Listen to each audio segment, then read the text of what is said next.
ika-24 na kabanata. Lumabas si Jesus sa templo.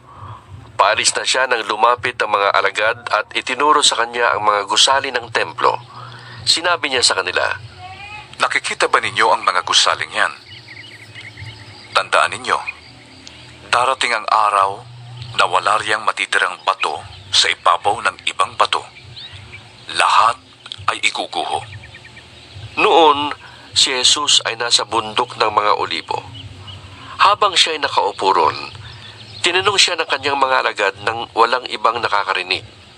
Kailan po ba mangyayari mga sinabi nyo? Ano pong magiging palatandaan ng inyong muling pagparito at ng katapusan ng mundo? Sumagot si Jesus, Mag-ingat kayo upang hindi kayo mailigaw ni numan. Maraming paparito sa pangalan ko at magpapanggap na siya ang Mesyas, at marami silang maililigaw.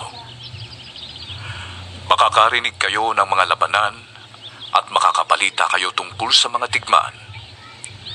Ngunit huwag kayong mababahala.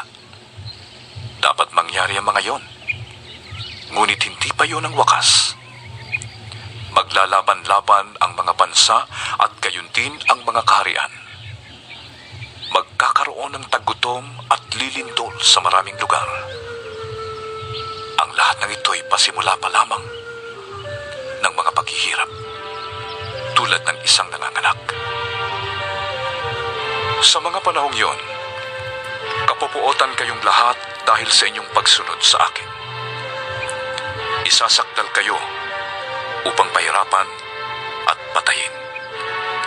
At dahil dito'y marami ang tatalikod sa kanilang pananampalataya, mapupuot sila at magtataksil sa isa't isa. Marami ang magpapanggap na propeta at ililigaw ang marami. Ang kasama ay lalaganap, kaya't manlalamig ang pag-ibig ng marami. Ngunit maliligtas ang mananatiling tapat hanggang wakas. At ipapangaral sa buong sanlibutan ang magandang balita tungkol sa paghahari ng Diyos, upang ang lahat ng bansa ay makarinig nito. At saka darating ang wakas.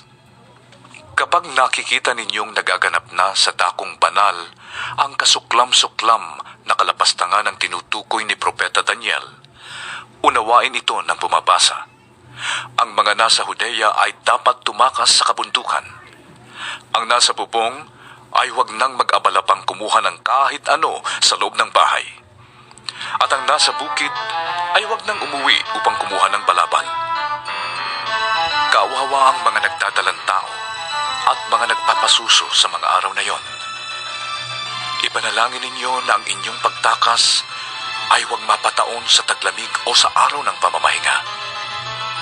Sapagkat sa panahong yon, ang mga tao ay magdaranas ng napakalaking kabighatiang hindi pa nararanasan mula ng likhain ng sanlibutan hanggang sa ngayon, at hindi na mararanasan pa kahit kailan. At kung hindi pa iikliin ng Diyos ang panahong yon, walang taong maliligtas. Ngunit alang-alang sa mga hinirang, paiikliin ang panahong yon. Kung may magsasabi sa inyo, narito ang Mesyas, o naroon siya, huwag kayong maniniwala. Sapagkat may mga huwad na Mesyas at may lilitaw na mga huwad na propeta.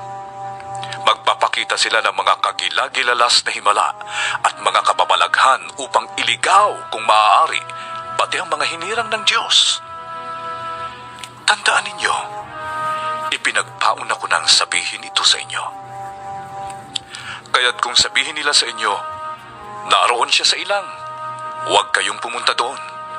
Kung sabihin nila, naroon siya sa silid, huwag kayong maniniwala. Sapagkat darating ang anak ng tao na parang kidlat na gumuguhit mula sa silangan hanggang sa kanluran. Kung saan may bangkay, doon nagkakatipon ang mga agila. Pagkatapos ng kapighatian sa mga panahong yon, magdidilim ang araw hindi magliliwanag ang buwan. Malalaglag mula sa langit ang mga bituin at mayayanig ang mga kapangyarihan sa kalawakan. Pagkatapos, lilitaw sa langit ang tanda ng anak ng tao at mananangis ang lahat ng bansa.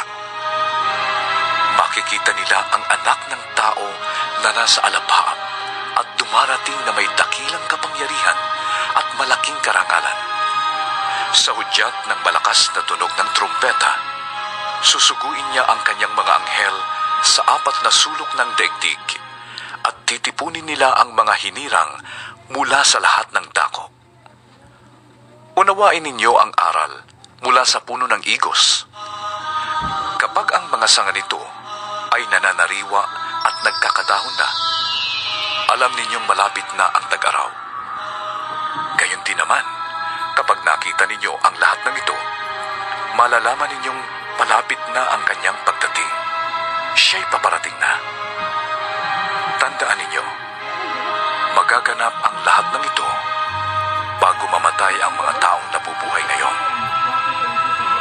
Ang langit at ang lupa ay lilipas, ngunit ang aking salita ay mananatili. Ngunit walang nakakaalam ng araw at oras ng pagsapit niyon, kahit ang mga anghel sa langit o ang anak man. Ang Ama lamang ang nakakaalam nito. Ang pagdating ng anak ng tao ay matutulad sa pagdating ng baha noong panahon ni Noe. Nang mga araw na yon, bago bumaha, ang mga tao'y nagsisikain, nagiinuman at nagsisipag-asawa hanggang sa pumasok si Noe sa barko. Hindi nila namamalayan ang nangyayari hanggang sa dumating ang baha at tinangay silang lahat. Gayon din ang mangyayari sa pagdating ng anak ng tao.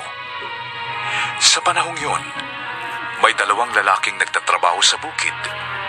Kukunin ang isa at iiwan ang ikalawa. May 2 babaeng nagtatrabaho sa gilingan. Kukunin ang isa at iiwan ang ikalawa. Kaya't magbantay kayo, dahil hindi ninyo alam kung kailan darating ang inyong Panginoon. Tandaan ninyo ito, kung alam ng puno ng sambahayan kung anong oras sa gabi darating ang magnanakaw, siya'y magbabantay at hindi niya pababayaang pasukin ang kanyang bahay. Kaya't maging handa kayong lagi, sapagkat darating ang anak ng tao sa oras na hindi nyo inaasahan. Sino ang tapat at matalinong alipin? Hindi ba't ang pinamamahala ng kanyang Panginoon upang magpakain sa iba pang mga alipin sa takdang oras? Mapalad ang aliping yon kapag dinatnan siyang naglilingkod ng matapat sa pagbabalik ng kanyang Panginoon. Sinasabi ko sa inyo, gagawin siyang tagapamahala ng kanyang Panginoon sa lahat ng mga ari-arian nito. Ngunit kung masama ang aliping yun, sasabihin niya sa kanyang sarili, matatagalan pa ang pagbabalik ng aking Panginoon.